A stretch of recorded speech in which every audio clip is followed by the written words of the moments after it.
দাদা ভাই, দিদি ভাই, তোমরা দেখো আজকে কত রকমের মাছ আছে। তো বোন এসছে মোটামুটি 6-7 দিন হলো, আর ওই চিংড়ি মাছের মালাইকারি খুব ভালো খায়। কিন্তু এখন এমন অবস্থা, আমাদের এখানে বাজারে চিংড়ি মাছ পাওয়াই যাচ্ছে না। আজকে পেয়েছি কোনো রকম।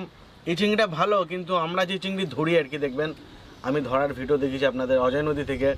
এই বড় বড় সেই ট্যাঙ্ক থেকে লম্বা লম্বা এই বড় বড় গলদার চিংড়ির টেস্টই আলাদা, কিন্তু এখন ওইগুলো পাওয়া যাচ্ছে না। তাই কোনো রকম আজকে এই চিংড়িগুলো নিয়ে এসেছি আজকে আর কি। কোনো রকম মোটামুটি ঠিক আছে, খারাপ না, ভালো চিংড়ি। আর বাবা কি নিয়ে এসছে দেখুন।